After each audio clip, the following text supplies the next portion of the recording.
My future sister-in-law claims I never RSVP'd my family for her wedding, which I know for a fact I did, but somehow it's still fine for my husband and son to attend but not me. I think she's deliberately targeting me.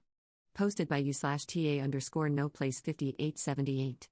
This is a throwaway because I'm not quite ready for all of my husband's family to get involved, I think. I'm still reeling and trying to process this, so bear with me. My brother-in-law is getting married soon. My husband is the best man, and our 4-year-old is the ring bearer. I'm a part-time party planner, so I've been helping plan a small luncheon for the bridal party, immediate family, and a few vendors on the wedding day. So I'm not exactly a fringe guest here. The RSVP deadline was a few weeks ago. I filled out the online form and submitted it the same day the invitation came in the mail, with my husband sitting right next to me. We RSVP'd for the 3 of us, me, my husband, and our son. Easy peasy, right? Well, my brother-in-law's fiancé, my sister-in-law, I guess, reached out today over text saying we never RSVP'd. Not hey, I never saw your RSVP, just checking, but straight up, you didn't respond. Which is frustrating on its own, but then she tells us that while my husband and son have seats at the reception as they were part of her original head counts, I do not. My husband was told I could come early with him to set up the luncheon still and stay for the ceremony, but that I would not have a spot at the reception. Let me repeat that, I'm married to the best man, mother of the ring bearer, and helping with wedding day logistics, including connecting my brother-in-law's fiancé with some of my professional contacts. And she somehow decided I just wouldn't be coming? And she never followed up before the RSVP deadline? Just, in what world? I'm torn between feeling hurt, furious, and just flabbergasted. And used, I definitely feel used. At best, this was a sloppy mistake that she's not owning. At worst, it feels like a pointed exclusion. I'm not sure which stings more. My husband is going to handle the conversation with his brother to figure out what is going on because I genuinely don't trust myself to be polite and keep the peace. There was no other drama leading up to this that I was aware of. I have a good relationship with my in-laws. So yeah, this is totally out of left field for me and my husband. I would love to hear thoughts, especially from people who've gone through something similar. I don't typically touch weddings with work, so this is all new territory for me as a pseudo-vendor/guest. My husband wants to reach out and talk to his brother first, but I'm so tempted to reach out to my mother-in-law before our usual meetup tomorrow to see if she knows anything. Top/relevant comments. Commenter. You are smart to wait and let your husband talk to his brother. I'm flabbergasted also. That is freaking nuts. And this is coming from someone who is totally laid back, not someone who usually takes things personally. Just try to take your mind off it and see what your husband reports. Go from there. Ops response. I'm usually pretty laid back too. I haven't seen the texts yet, but my husband called on his lunch break when he saw them, and I have not heard him this pissed in a long time. I'm trying to give my sister-in-law the benefit of the doubt, but this feels very personal and intentional. Commenter 2. Cancel the luncheon. If you are not welcome at the wedding, there is no need for you to be free labor. Ops response. I think I'm going to do this no matter what the outcome is.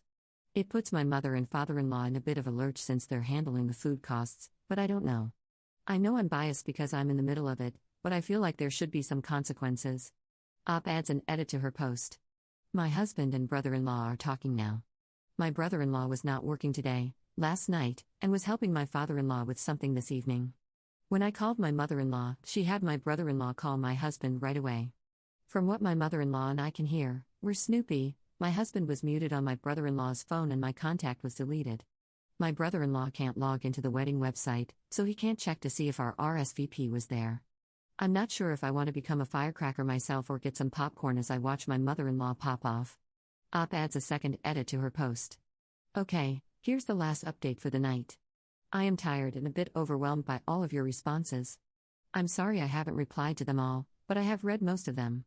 Again, thank you for your advice and just general support during this really weird and upsetting time. So, my husband finally got a hold of my brother-in-law after I called my mother-in-law. No one else knew this was going on. While they were talking, my brother-in-law tried logging into their wedding website to see if this was a mistake or misunderstanding, but couldn't log in. So he texted his fiancée to see if she changed the password, and she just told him to come home instead. This set off 3 things.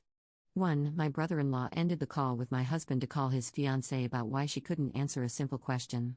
2. My mother-in-law popped off about how dare that woman exclude op. 3. My mother and father-in-law popped off on my brother-in-law for already living with his fiancée. They are very religious and traditional and don't believe that a couple should live together before marriage.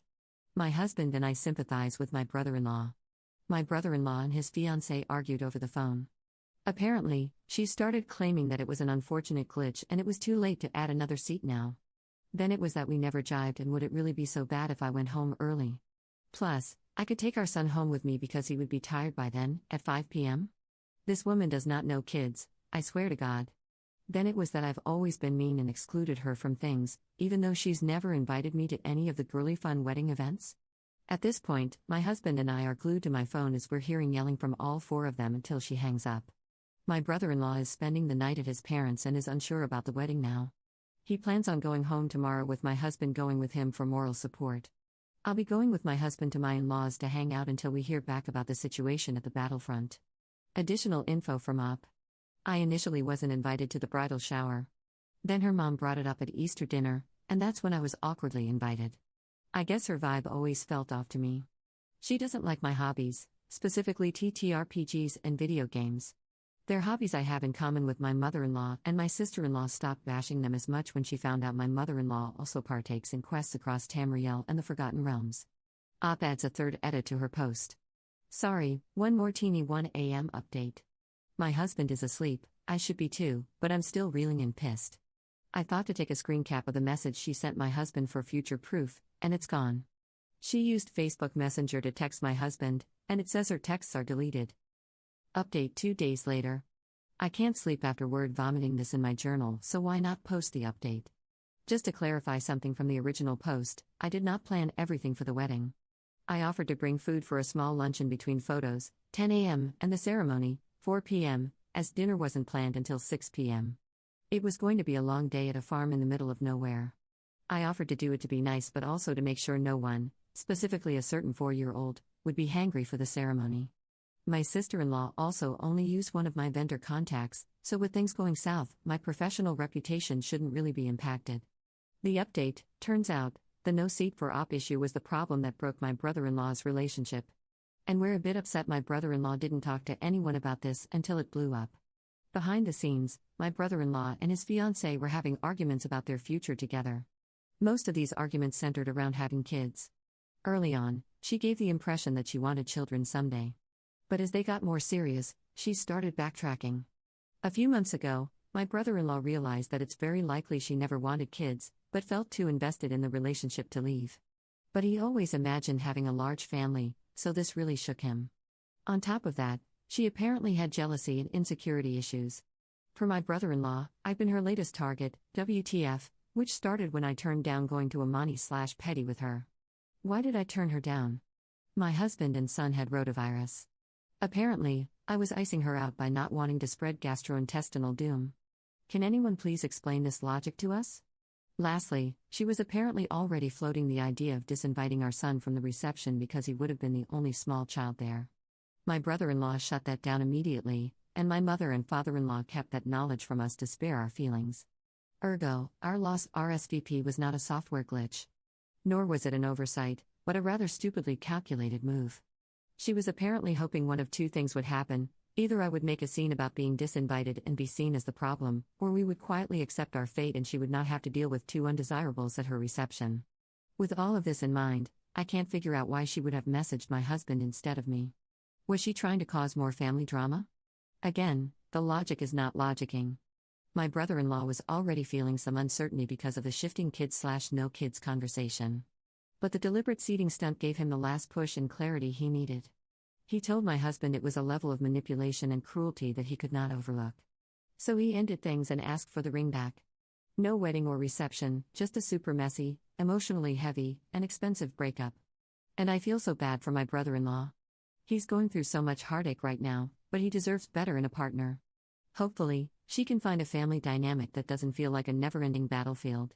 That's all for now. I'm still tired. I'm still flabbergasted. But I'm also relieved this wedding arc is coming to an end. Top/relevant comments. Commenter. Please give us more details about how your sister-in-law reacted to being called out and to the wedding being called off. Op's response. Per my brother-in-law, there was a lot of begging and crying. There was also anger and accusations that he was cheating with me, followed by professions of love and offers to go to therapy. She also kept taking the items he was packing out of his bags until he called my husband to come in and be another set of eyes. Commenter 2. She took a calculated risk, but man, did she skip math. Ops response. Are we sure she was even using numbers?